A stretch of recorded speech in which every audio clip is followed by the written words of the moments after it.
J Sai Deepak does not require any introduction. He is such a well-known author and lawyer. He is an engineer turned litigator, practicing as an arguing counsel before the High Court of Delhi and the Supreme Court of India. He graduated with a bachelor's degree in mechanical engineering from Anna University and a bachelor's degree in law from IIT Kharagpur. From July 2009 until June 2016, he was a litigator at the NCR-based firm Sai Krishna and Associates. He was an associate partner of the firm when he quit in June 2016 to set up an independent practice as an arguing counsel.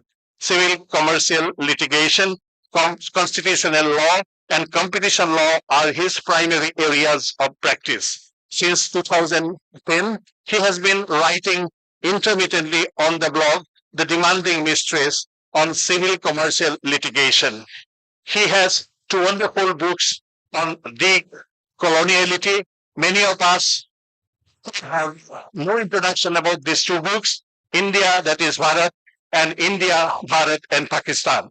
Today, he would talk about Republic at 75, four pillars of Indian democracy.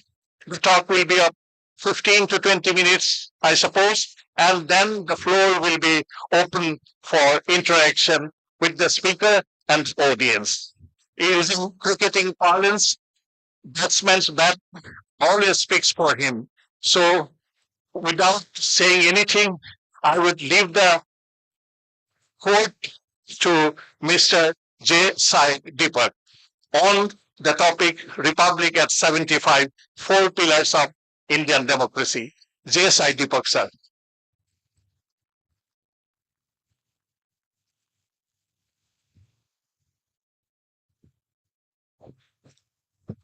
Namaste, good evening. Before I proceed with the topic, let me do some self-advertisement. You can come for my book signing at 6:30, and that is at stall C6. This was meant to be a panel discussion, so I was hoping for some sparring here with people who don't share my views, and was hoping to get some disagreements out in the public domain. But unfortunately, you'll have to suffer my monologue. So what we'll do is that we'll convert this into an interaction. So I'll take about 10 minutes at best to present my opening submission in that case, and we'll leave it to the audience to come after me with questions. My positions on the subject of the Constitution, I think, are fairly out in the open.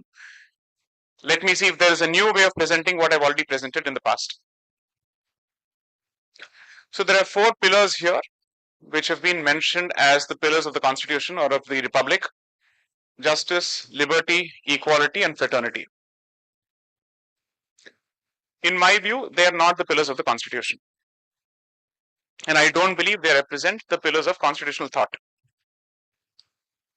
At least not from an Indic perspective. And I certainly don't think they capture the essence of what we stand or what we represent.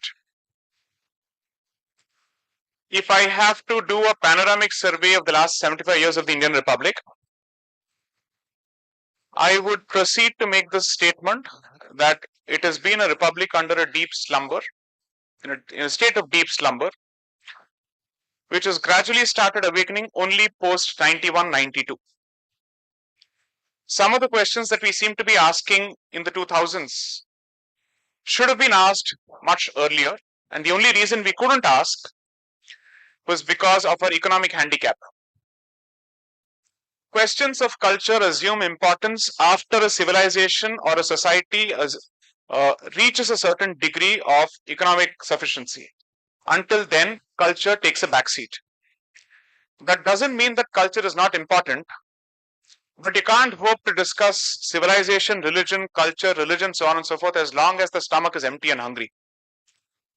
So, usually when people approach economics and culture, or constitution for that matter, they approach the subject as if it is divided in watertight compartments, as if they are divided in silos. They are walled gardens which have nothing to do with each other. The fact of the matter is, whether it is civilization, culture, or economics, they evolve with time significantly, and each of them informs the other. this generation is capable of asking questions with respect to how Indian history or Bharatiya history has been written. One, of course, because it has access to alternative voices which it did not have hitherto, but also because, notwithstanding a lot of work that needs to be done on the economic front, we are nowhere as poor as we were in 1940s, 50s, or 60s, or the self-imposed handicaps of the 70s and the 80s.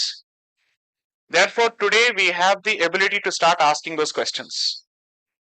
When you start looking at a society that is producing fantastic names in sports, in science, and whatnot, it starts asking those questions or brings the very same confidence to the all-important realm of culture. So I see this as what we call in the lawyers' parlance a crawling effect or a domino effect, where economic confidence translates to cultural confidence at some stage.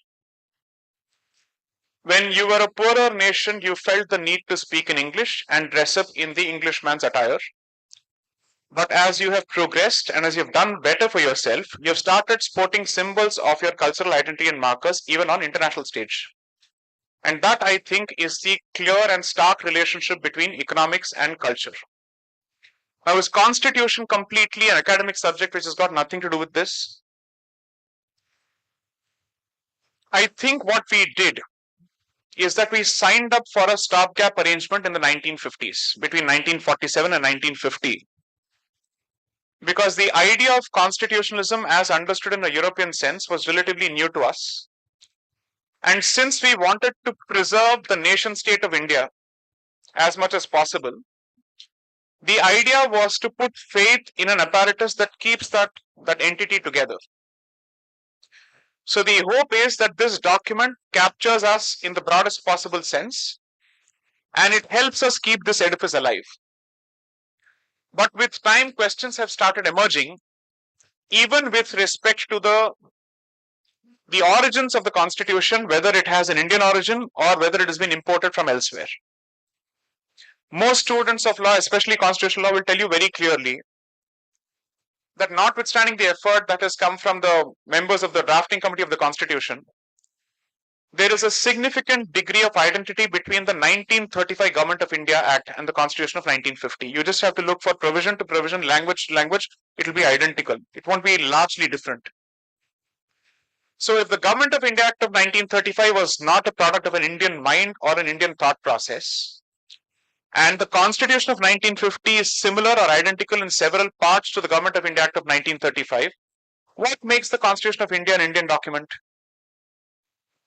You don't need to understand Constitution to make this point. You only need to understand logic to understand this point. A document that existed 15 years before the Constitution of 1950 has significant portions which is identical to the Indian Constitution of 1950. Then what is so original, different, and Indian about the Constitution of 1950 is the question that you need to ask. Why is that question important? Because as long as you look to the Constitution for guidance, and that particular document is representative of the thought process of the colonizer, you're looking to the thought process of the colonizer in retrospect for guidance to the future. Now, does it mean that all parts of the Constitution are bad? All parts of the Constitution which represents the colonizer's thought are bad? No. Those aspects which deal with administrative detail and which have perhaps withstood the test of time can continue, with the all-important caveat that the system of bureaucracy that you inherited from the colonizer was meant for a top-down imposition of rule of law, wherein he sees you as a culture that constantly needs civilizing through the colonizer's lens. He sees you as a bunch of savages who needs the stick to be wielded in order for you to fall in line and for you to observe the rule of law. If that very same administrative apparatus with that kind of mindset continues post 75 years of independence, it speaks volumes of a lack of confidence, in my opinion, or lack of originality. In either case, the net result will be the same. Second, so one part of the Constitution that deals with administration perhaps can be retained in parts and can be revisited in part. But that part of the Constitution that is proven to be the most contentious part of the document has been those portions that relate to the identity of Bharat. religion, nationality, citizenship, language, minority rights. These are the aspects that have proven to be minefields and battlegrounds in the last 75 years. Unfortunately, it is my view that the document has not provided answers. If anything, it has thrown up more questions and has resulted in more division as far as national identity is concerned. I am comfortable subscribing to the notion of constitutionalism to say that there must be a document which provides us with a degree of guidance as to how we must conduct ourselves as a nation. But what must be contained in the document must be a product of our thought. So strike a distinction between constitutionalism and constitution as a document. Constitutionalism is a concept, it is a principle. Constitution is the document itself. I am perfectly comfortable subscribing to the notion of constitutionalism. I am perfectly comfortable subscribing to the notion of democracy, rule of law. However, what must the document be populated with in terms of content for it to reflect who we are? That is where the disagreement is. So an argument against the Constitution or certain portions of the Constitution is my exercise of my right to free speech. But that does not translate to my opposition to the concept of constitutionalism itself. Second, the reason we celebrate democracy, constitutionalism, so on and so forth, is because significantly, of course, it has its own value, but also because we are not asking the fundamental question, why democracy? This is a provocative line of thought, sure. Democracy has not been in existence for more than 500 to 600 years. That is the maximum age of this particular concept, the way we understand it today. And if anything, before the Cold War and post the Cold War, the chinks in the democratic armor have been there for all to see. Whether this is the best possible system, we still don't know. So a system that is less than 500 years old, which has not managed to prove its efficacy, even in the 75 years of its existence in Bharat, what is the point of celebrating and deifying that particular system? Are we so sure that democracy is also the way of the future? We have no guarantee of it. Because on the one hand, how democratic values can be used to subvert democracy, Europe is a standing example to it as on date. And if someone wants to tell me that democracy is the only way that people can achieve prosperity, well, China stands a testament to the contrary. In between, you have the Singaporean style of democracy, which combines certain aspects of the Chinese mindset and certain aspects of European institutionalization of democratic principles. What is Bharat's contribution to this pool of thought on what must be the way that we must govern ourselves as a people? I don't have an answer to that, but let me start with a few tentative positions on this. One, to assume that a single model of administration and governance is applicable to the whole world is a fundamentally anti-democratic position to take. That position lacks diversity. This position lacks cultural diversity. That position lacks an understanding of history. This position lacks an understanding of the evolution of societies and races across the world because the pace and the values are not the same. So once you agree that one size doesn't fit all and you can't cut the head to fit the hat, then the possibilities open up. That's point number one. Two, for at least 60, 70 years, one particular country has tried to export democracy through anti-democratic means or undemocratic means, using war as the opening option or trade as an opening option, or of course in the recent past it's been using NGOs across the world. And fortunately, the tap has been cut off yesterday or today. USAID has been shut. Now let's see how long that particular stream runs. Nothing democratic has come out of that particular exercise to export democracy. If anything, it has only led to anarchy. And those regions, this exercise or this experiment has been it's been subjected to, it's been left in a situation where it is worse off than it was before the democratic exercise. You go and ask the person living in those parts of the world where this exercise has been conducted, what do you want? The peace of the past with a certain degree of restriction, or the freedom of the present with hunger? His answer will be crystal clear. I am not saying that our choices are in this binary. I'm just saying that when you try to impose one particular model and one particular worldview on the entire world, it's not possible. And if there is one part of the world which represents the diversity of the world, it has to be Bharat and no other place. Because the sheer diversity of it and the sheer depth of each identity tells you that this is in fact a subcontinent that masquerades as a country, that passes off as a country. And if this particular nation state after 1947 has managed to stay together as a single political unit, and if someone tells me the reason for that has to be the document called Constitution, then I have to say you understand very little about the Constitution and you underestimate your own propensity for peace as a culture and as a society. That document is there to tell you how to conduct yourself, but the document in itself cannot inspire loyalty or allegiance. It has to go beyond that, it has to go deeper than that. I've given this example in the past. Let me see how this example works here.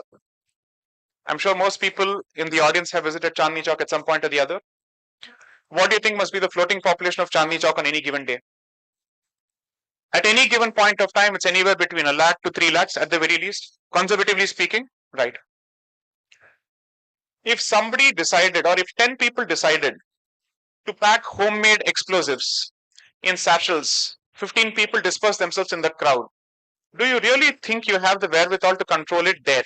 If committed people decide to do it on a daily basis, take any other part of the country, not just Chandni Chowk, any place which has a floating population of over, let's say, anywhere between 1 to 5 lakhs.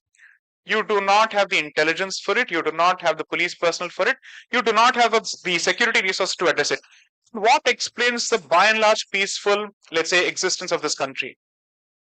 Not the document called the Constitution. There is an innate barometer which we constantly berate. There is an innate cultural barometer that pushes you towards peaceful existence as opposed to revolution. And that's one of the reasons that you have survived together as a country, notwithstanding the challenges to its integrity that we have faced since 1947 and continuing. Does the Constitution build on those innate strengths of Bharatiya, let's say, Sanskriti and culture? That is where my answers are still open-ended, but I'm tilting towards the negative. To say the document does not build on the strengths of Bharat as a society and as a civilization. If anything, it looks at the strengths of Bharat civilization as problems to be weeded out in the name of reform. And therefore, it still takes forward the view of the colonizer, except now it is done by the Brown Sahib as opposed to the Gora Sahib, period. Now, if you really want proof of this, the shortest possible answer is read my books. But the longer answer, or perhaps the more detailed answer, is Constitution and education almost go hand in hand. If your education system believes that the best form of education or the most sophisticated form of education can be achieved only through English as a medium of instruction, tell me it has not taken the vision of the colonizer. Can I confidently argue before the highest constitutional court of this land in a language other than English? We have had instances where the highest court of this country has shot down on consuls who have tried to submit in Hindi, for God's sakes, not even in Tamil or let's say Malayalam. Which is why I say that you don't need to get into extensive constitutional study to understand this point, because the anecdotal examples are right in front of your eyes everywhere. I'm perfectly comfortable learning English, perhaps as a language or even as, I'm not sure it should be taught as a medium of instruction or used as a medium of instruction, because it has serious impact on cognitive abilities and the way you understand things. There is a fantastic thesis, I still don't know if it's achieved any kind of traction. It's called the Sapir-Whorf hypothesis, where it says that people learn better when they understand and learn stuff through their native tongues as opposed to alien tongues. Perhaps that explains why, notwithstanding their poor knowledge of English, China is doing better in innovation, Japan is doing better in innovation, Israel is doing better in innovation. The counter to that could be people telling me that, they have a largely homogeneous society when it comes to language. There's no point in comparing an Israel with India, or a China with India, or a Japan with India, or even a Korea with India. I said, you're right. In which case you compare India with Europe, which is to say that massive continent, which is almost 3 times the size of India, has managed to retain its cultural diversity and also its pan-European identity significantly. So if you want to understand Bharat, you see this as an Asian reflection or a counterpart of Europe when it comes to diversity. But the best part is, we have not suffered the language wars that Europe has.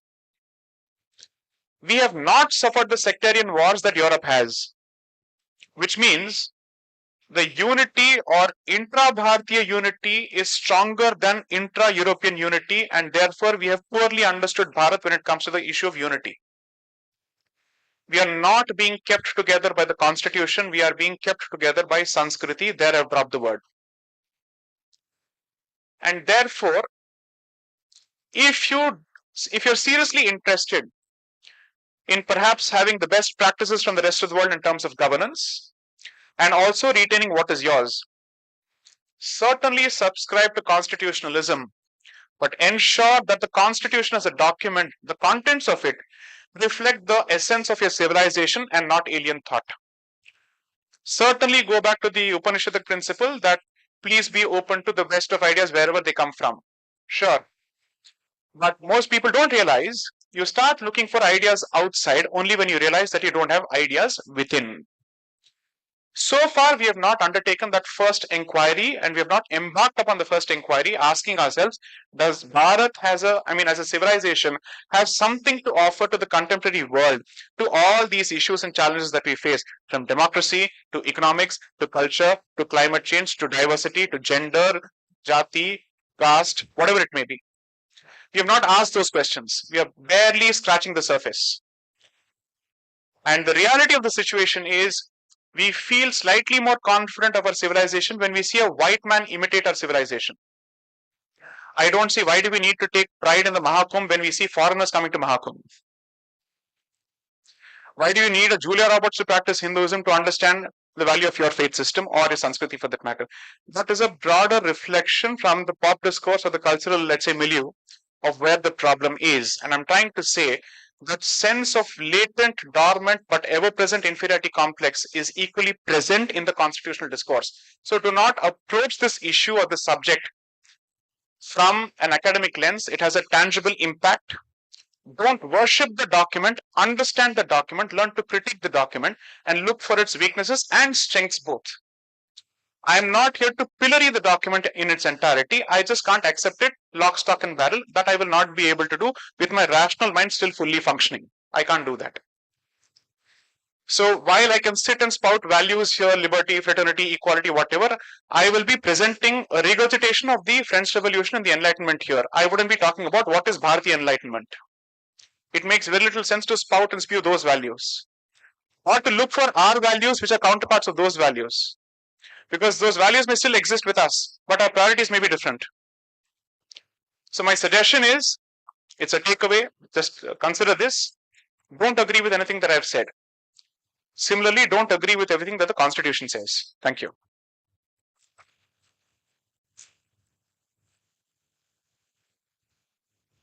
Sorry. Yeah, Q&A please.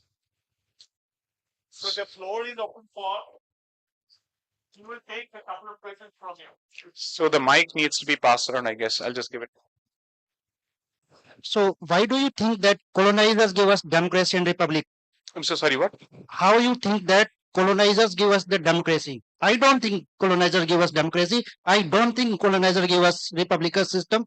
Colonization happened, I think, 1400 something. At that time, even Europe don't have democracy. Even at that time, Europe don't have republic system. And when you says the constitution is foreign to us, then democracy, republic is also foreign to us.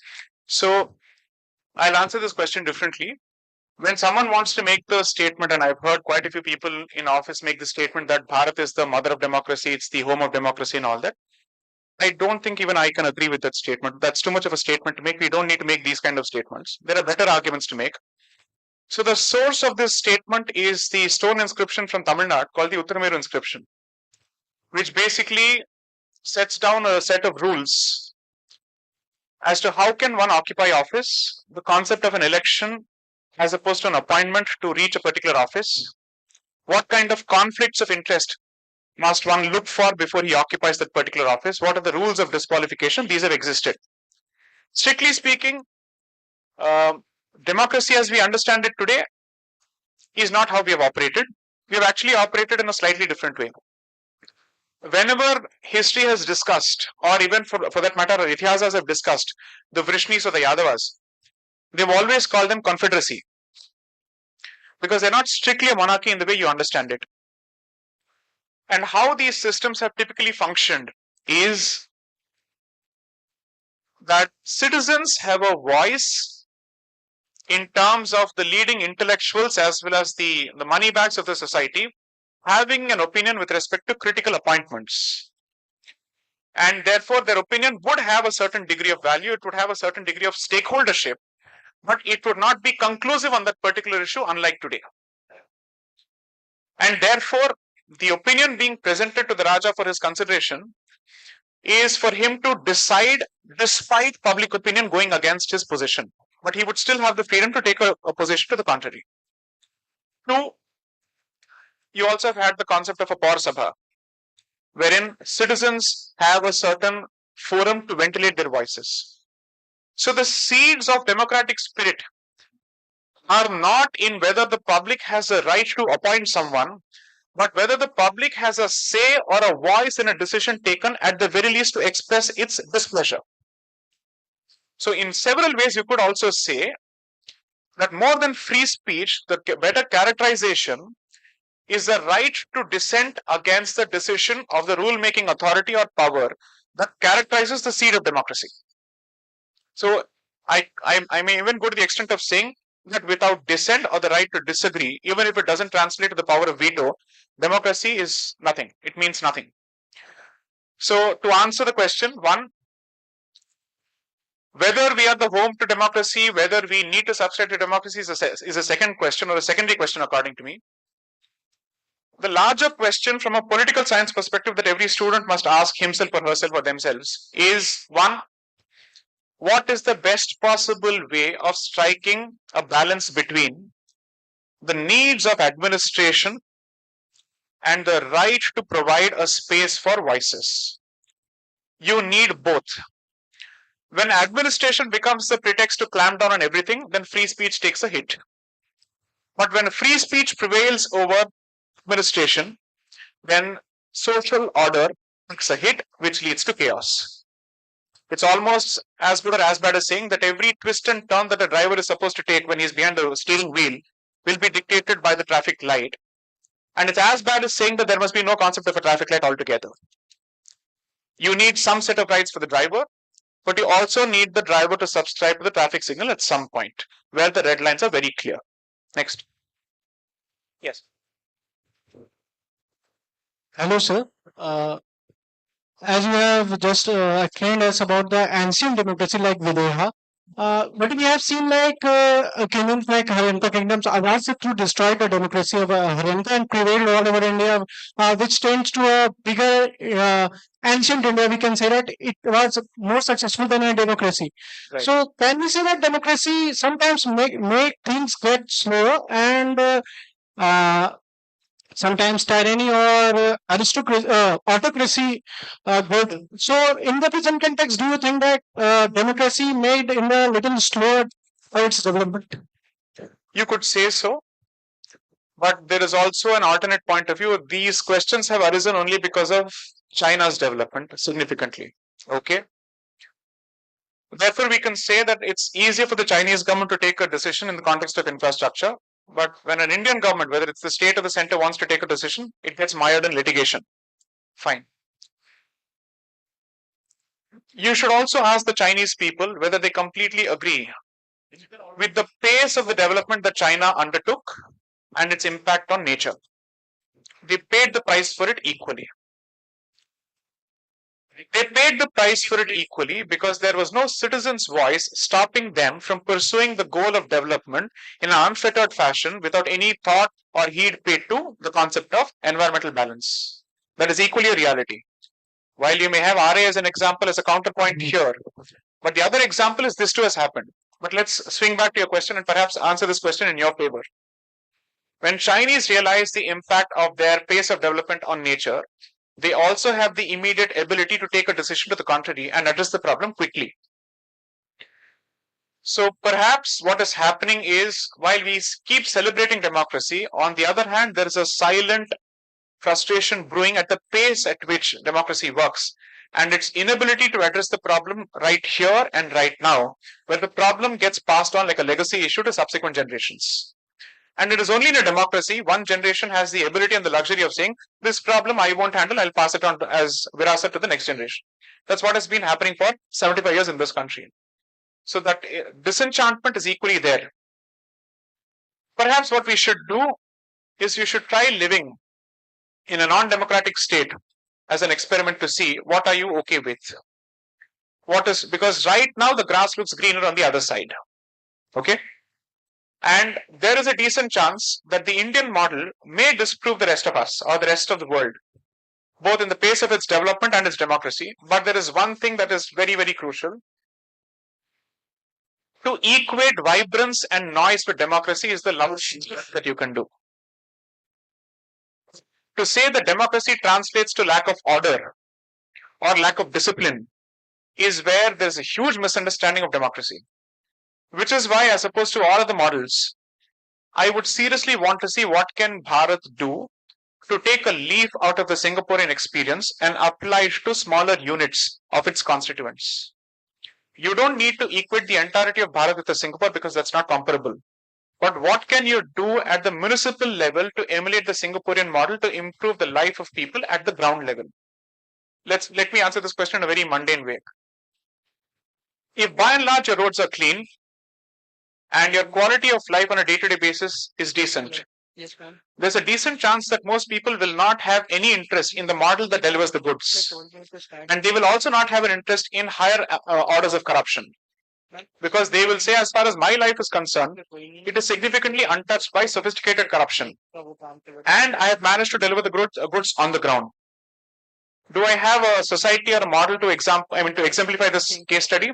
United States. It's not as if they're not corrupt. What they do is that, one, they have a smaller population and 3 times the size of Bharat. So it's easier for them to hide poverty to some extent. That's one. Second, they manage to get the basics right in terms of the immediate needs of the people. That leaves the super rich money bags to do what they want.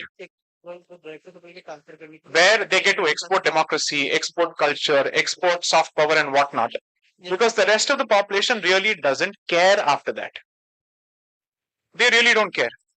Which is why when you go and do a random survey of Americans on the street and find out how their GK is, it sucks because they have no interest in the rest of the world. They are being given the best of facilities according to them on the ground, so they don't care. Right? I really don't have an answer to the question except for saying the deification of the democratic model will see a real death in the near future, but that doesn't mean democracy will die. It just means that the contours of democracy will change. You may start looking at a democracy which has some elements of authoritarianism, which has some elements of an enlightened democracy. I'll give a simple example from what the British man wanted in Bharat. The Rajya Sabha was meant to be the place to control the Lok Sabha. The idea was to populate the Rajya Sabha in its earlier avatar with all the retired bureaucrats who represented the British Raj, and to pacify the people of India by saying, we have your people as representatives in the Lok Sabha, now keep your mouth shut. But whatever decisions would be taken by people in the Lok Sabha, there would be a veto waiting here. So that the mob doesn't take decisions with respect to sensitive policy aspects, and policy decisions are taken only by people who know the subject. Because democracy may throw up the most popular option, but may not always throw up the most qualified option. So it has become a game of popularity more than a game of qualification to an issue. Imagine someone talking about the nuclear codes, talking about geopolitics, talking about artificial intelligence. Do you really think democracy is capable of producing the best possible option to answer all these sensitive questions? You know the answer. You don't need to tell me because you'll be branded fascist if you give me the real answer. But if you know the limitations of democracy in addressing these sensitive issues, then you know that the model as it stands makes people happy, but does it do the right thing for them? those who have access to power and resources will always get by in whichever form of government. The question is, what does it do to people who do not have a voice? And the test is, can the low middle class or the middle class person walk into the police station hoping that he will come out with his dignity intact and his faith in the justice system intact? If the answer is a no, the model speaks for itself. Last question, if any, or are we done? Aaj ki sabha yahin pe? Okay, thank you. So I'll be accused of being anti-diversity. If a lady has a question, please ask a question. Yes, there's a lady waiting, please. Yes. Good evening, sir. Your speech Good was very good. My question was, we are We planned a panel discussion. This is a last minute preparation, so go on. we are okay. Yeah. We are taught that preamble is basis of constitution. Or it is the essence of the constitution, Yes. the saransh of it. So Yes. we speak that we have secularism, right? Secularism is one Was of the, not there, but is inserted later. yes, and equality at the same time. Yes. Then why do we only charge temples? Like, let's say I donate some gold to the temple. You're preaching to the choir. I know the question. Yeah. I've heard that Hmm. 60% of it goes to the state. Right. Should I call this secularism and equality? Should I say The question you should be asking is, if two values within the preamble compete with each other, which should prevail? Should equality prevail over secularism, or should secularism prevail over equality? To precisely avoid this kind of a situation or this conundrum, they chose not to use the word secularism in the preamble originally. There were two aspects of Indian constitution that were heavily contested from a cultural perspective. One is the use of the word untouchability in Article 17, where untouchability is abolished. And the second is secularism. I'll tell you what happened on untouchability. They said, in a lot of traditional Hindu households, before somebody decides to do a puja and after they've had a bath, they expect the rest of the family members to not touch them. It's called muddy, or it's called ritualistic purity. The word for that in Sanskrit is shuchi. You don't touch it. That's it. They will say, if you use the word untouchability without context and definition, even this will amount to untouchability, leading to prosecution. That is the extent to which they discussed untouchability in the constitutional debates, to say, use a word with some degree of social context or definition, otherwise it is capable of mischief. The very same principle was applied to secularism, and it was discarded through a conscious choice. The word secular was present, but when secular becomes an ism, it acquires a different character, or it becomes a different beast altogether. Because secular simply means that which is not religious. Secularism is a concept which is fluid, changes from continent to continent and culture to culture. Therefore, they said, don't do it. So the surreptitious insertion of this in 1976 as part of the 42nd Amendment, according to me, is one of the biggest, I would say, catastrophic decisions that has destroyed the possibility of a unified Bharat. And as long as that word remains, since it was never there in the original book, I have and I will continue to take the conscious, clear position, it should be struck off from the preamble completely without any guilt whatsoever. Because if Bharat existed as a peaceful country and as a country that was capable of entertaining plural identities prior to 1976, surely it can do so even after the removal of that word. It's not anybody's case that we were less secular before 1976. I'd like to see people make the case, because then there was a different government in power. So the point I'm trying to make is very simple. One, the presence of that word has allowed people to play mischief with our identity, has told us that the assertion of our civilizational identity comes in the way of constitutional values, and that word is single-handedly responsible for pitting two seas against each other, the constitution on the one hand and the civilization on the other. It has made you choose between the two when both of them can comfortably coexist. It is this word that has actually created that kebab mein haddi.